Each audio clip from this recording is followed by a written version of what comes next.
So guys, ang pinagpalang araw muli sa ating pong lahat. At minsan pa, isa pong karangalan muli ng aking buhay na makapagbahagi sa inyo ng mensahe ng salita ng Diyos. And this is very timely once again to study the Word of God in this time of trials. Puro mga trials ang madalas po nating pag-aralan sapagkat marami pong mga taong nangihina sa mga panahon ng mga pagsubok. So kinakailangan maunawaan po natin ang purpose ng Diyos sa mga pagsubok na ito na nangyayari sa ating mga buhay personally at sa mga taong nakapaligid po sa atin. So pamamagatan po natin ang ating pong mensaheng pag-aaral ngayon. This is about God's purpose in trials or ang layunin ng Diyos sa mga pagsubok. Ano nga bang layunin ng Diyos sa mga pagsubok natin pong pinagdadaanan? Ang napakagandang mga talata na pwede po nating basahin or pag-aralan ay ang Hebrew chapter 11 verses 12 to 13. Beloved, do not think it strange concerning the fiery trial which is to try you, as though some strange thing happened to you. But rejoice to the extent that you partake of Christ's sufferings, that when His glory is revealed, you may also be glad with exceeding joy. Ayan, ganda ng mga binasa po nating mga talata. Actually, ang buong context ng Hebrew chapter 11 is about the heroes of faith. Makikita po natin ang iba't ibang mga characters sa Bible na nagtagumpay sa iba't ibang mga trials sa buhay sa pamagitan po ng kanilang pananampalataya sa Diyos. At pagdating sa mga talatang ito, ipinapaunawa sa atin ng Bible, ng salita ng Diyos, nang sabi po rito, mga minamahal, do not think it is strange concerning the fiery trial which is to try you. Huwag ninyong pagtakhan ang mga dumadating na mga pagsubok na ito'y kakaiba. Okay? Na nararanasan ninyo. So parang sinasabi po ng mga talatang ito, especially ng verse 12, na hindi natin dapat pagtakhan na may mga pagsubok tayong pinagdadaanan sapagkat ang mga pagsubok sa buhay na ito ay normal lamang na nararanasan ng lahat ng uri ng tao. Kaya nga wala pong exempted pagdating sa mga pagsubok, maging Kristiyano ka man at maging hindi ka Kristiyano, maging malago ka man sa pananampalataya at maging wala kang pananampalataya sa Diyos. Wala pong exempted sa mga pagsubok sa buhay na ito. Kaya tama po ang sinasabi ng verse 12, na huwag ninyong pagtakhan ang mga nangyayaring pagsubok, na dumarating at dumaranas sa inyong mga buhay. Okay? Kadalasan, sa mga trials na ating pinagdadaanan, we feel so unfair. Parang, madalas po nating sinasabi ang mga salitang ito, bakit ako pa? Bakit ganito ang buhay? Bakit masyadong malupit ang Diyos or ang tadhana sa buhay kong ito? Okay, parang ang sinisisi niya sa mga pagsubok na nangyayari sa kanyang buhay, kadalasan ay ang Diyos. Yung failure ng business, broken-hearted, accidents, calamities, kamakailan lang, naranasan po natin ang bagsik at bangis ng bagyong si Rolly. At nabalitaan po natin na napakaraming casualties sa beach. So marami talagang nasalanta ng bagyong ito. At maraming mga nagtatanong sa mga panahong ito ng mga pagsubok na kanilang pinagdadaanan, bakit napaka-unfair naman ng Diyos? Bakit inalaw ng Diyos or bakit pinahintulutan ng Diyos ang mga problemang ito sa buhay nila? Well, mga minamahal kong kapatid, pag-aralan po natin ang mensahe ng ating pong Panginoon sa mga trials na nangyayari sa buhay natin at sa mga taong nakapaligid sa atin. So kadalasan ang naging response po natin at ang nagiging attitude po natin sa mga pagsubok na ating pinagdadaanan ay parang hindi yata balance yung buhay. Parang unfair naman ang Panginoon. Bakit ako pa? Sa dinabi-dabi ng mga tao sa mundong ito, bakit ako nakaranas ng lupit ng problemang ito sa buhay ko? Diba, paano po tayo maniniwala na ang Diyos ay mabuti kung hindi po mabubuting sitwasyon ng ating pong nararanasan, paano po natin paniniwalaan na ang Diyos ay may magandang plano sa buhay po natin kung ang nilalakaran po nating landas sa buhay na ito ay punong-puno ng kalungkutan at mga pagsubok sa buhay araw-araw. Well, ano bang sinasabi ng Bible sa mga bagay na ito? Why does God allow trials? So, ito po ang isa sa pinaka-opening question po natin. Or inaalaw ng Diyos ang mga pagsubok sa buhay po natin para umunlad at lumago po tayo sa ating pong pananampalataya. Hebrew chapter 11 verses 17 to 19. Ang context po rito ay si Abraham na tinest siya ng ating Panginoon according to verse 17 na i-offer ang kanyang anak na si Isaac. Na dito pagpapasimulain ng Panginoon ang kanyang pangako. Ano po bang pangako ng ating Panginoon? Na pagpapalain niya sa Abraham para ramihin ang kanyang mga anak at ang kanyang mga anak ay magiging sindami ng mga bituin sa kalawakan at mga yung promise ng ating Panginoon. Pero yung testing, bago matupad yung promise ng ating Panginoon, i-offer mo ang anak mong ito. Pero ang nakita po nating purpose ng ating Panginoon sa testing na ito ay para i-test si Abraham kung gaano siya ka-faithful sa ating pong Diyos. Alright? God allows, even sometimes wills, the things that we do not want in order to expose our faith. Okay? So, inaalaw ng Panginoon ang iba't ibang mga trial sa buhay para ma-expose ang ating pong pananampalataya, para lumabas ang ating pong tunay na pananampalataya sa Diyos. Kaya nga, sa pamamagitan ng mga pagsubok, dito po natin nakikita at nadidetermine kung totoo nga ba tayong nananampalataya sa Diyos o hindi. Diba? Madali lamang pong sabihin na tayo po'y nananampalataya sa Diyos. Subalit ang mga pagsubok sa buhay ang magkla-classify kung gaano po tayo sumasampalataya sa ating pong Panginoon. Ito po yung nagte-test ng ating pong pananampalataya sa Diyos. Our faith, not because He does not know where we stand, but because we ourselves do not. Diba? Hindi ibig sabihin na kapag may mga trials po tayong pinagdadaanan, parang hindi alam ng Panginoon kung saan siya lulugar sa buhay po natin. Hindi alam ng Panginoon kung saan niya tayo dadalhin. Okay? Kundi inaalaw ito ng ating Panginoon para makita ng ating pong mga sarili kung ano yung plano ng Diyos sa buhay po natin. Kung nasaan na po ba tayo sa ating pong pananampalataya sa Diyos. What is the purpose of God's testing? To honestly see where we really are in our faith.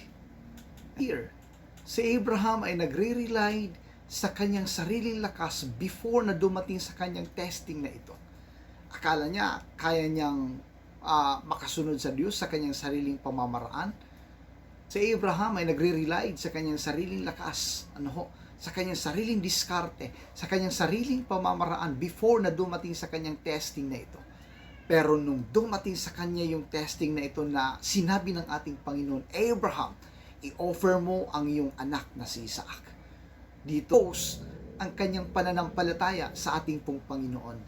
At sa pamagitan ng mga pagsubok na ito, hindi lamang po na-expose ang kanyang pananampalataya, kundi nag-grow siya sa kanyang pananampalataya sa Diyos.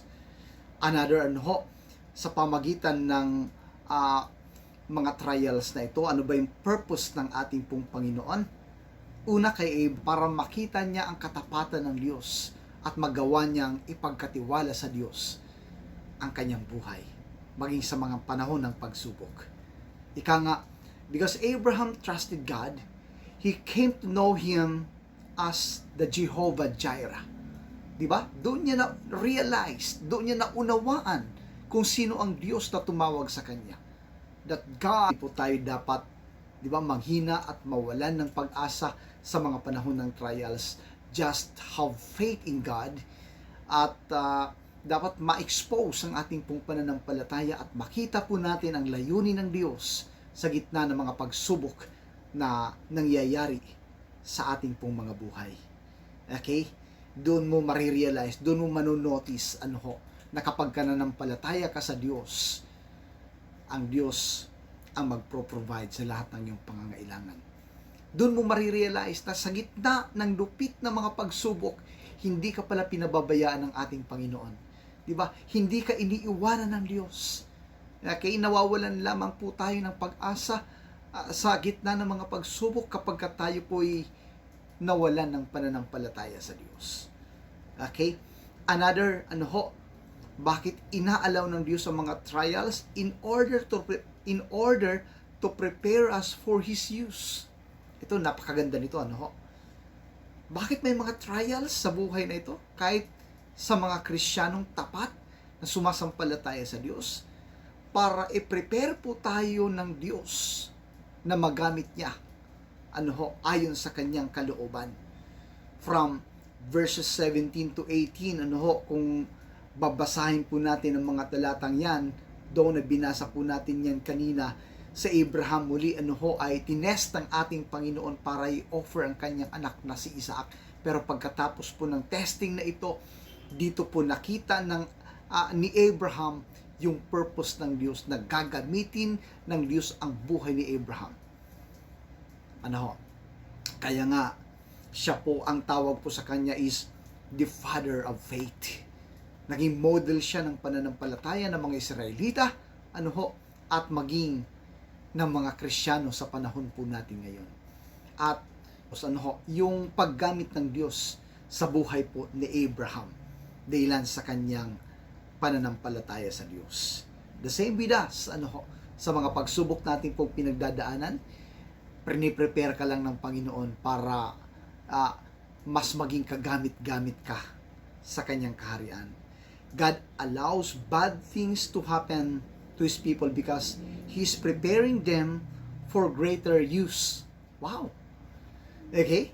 Look to the example of Abraham to understand what God is doing to His people. God knew who Abraham was and what He wanted him to become. Okay? Ulang alam naman ng Diyos kung sino pero yung resulta nakita po natin na mas naging kagamit-gamit ang buhay ni Abraham sa mga pagsubok. The more trials, the more na nagiging useful po tayo, the more na nagiging maunlad at nagiging productive po tayo sa ating pong pananampalataya sa Diyos. Okay? Daw ni Lord kay Abraham ang mga trials in preparation sa mas matinding paggamit sa kanya, sa mas matinding blessing sa kanyang buhay. Para bagang training ground lamang niya ang mga trials na ito. Okay? Po si Abraham, ang subject po natin dito. Maging sa buhay po natin, maging sa ating pong mga sarili, ang mga pagsubok ay parang training ground lamang po natin, na pagkatapos ng mga pagsubok, mas lalo po tayong nai-equip, mas lalo po tayong nagiging strong, at mas nagiging kagamit-gamit po tayo, sa kalooban ng Diyos at sa kanyang kaharian. And of course, alam natin ang kahalagahan ng training sa aspeto po ng pagiging matagumpay. Kapag wala kang training, so hindi ka masyadong effective. Kaya nga yung mga taong effective sa panahon po natin ngayon, sila po yung mga taong dumaan sa matinding training sa buhay. So mga minamahal kong kapatid, ang mga pagsubok sa buhay na ito ay training lamang sa atin ng Diyos para mas maging kagamit-gamit po tayo sa mga susunod na araw ayon sa kanyang plano at ayon sa kanyang kalooban. So last point, why does God allow trials? In order to purify us. Ito mas maganda, in order to purify us. Ang mga trials ang nag-purify sa atin. Inaalis niya ang lahat ng mga kataasan, ang lahat ng mga kalawang na mayroon tayo para mas maging dalisay tayo sa harapan ng ating pong Diyos. Okay? Ang nakakaranas ng trials, ito yung mga taong mapagmalaki, mapagmataas, diba? Masyadong nagtitiwala sa kanyang sariling lakas, kaya matagumpay ako sapagkat magaling ako. Kaya nangyayari sa akin ang mga bagay na ito sapagkat magaling ako. Pero itong mga taong ito, na hindi pa nakararanas ng trials, pag dumaan sa kanilang matinding pagsubok, ito yung mga taong nawawalan kaagad ng pag-asa, natatalo kaagad ng mga problema sa buhay. So my dear brothers and sisters, ang mga trials ang nag-aalis ng ating mga kataasan. God tests us not only to grow, not only to be useful, but also to purify us. Trials and testings serve to purify our lives, that we might become more humble, more dependent, and more holy before the presence of the Lord our God. So God tests all who believe in Him. Some He tests lightly, some severely, according to His own purpose for their lives. Magpasalamat po tayo sa Diyos kung mayroon man tayong mga trials sa pinagdadaanan sa panahon po natin ngayon, sapagkat ang sinasabi po ng Bible, kung babalikan po natin muli ang Hebrew chapter 11 verses 12 to 13, Beloved, do not think it is strange concerning the fiery trial which is to try you, as though some strange thing happened to you. But rejoice to the extent that you partake of Christ's sufferings, that when His glory is revealed, you may also be glad with exceeding joy. Praise God. Maraming salamat po at nawa ay napagpala po tayo ng mensaheng ito mula po sa salita ng ating pong Diyos. Magpalain po tayo ng Diyos sa araw na ito, bukas, at sa araw-araw ng ating pong mga buhay.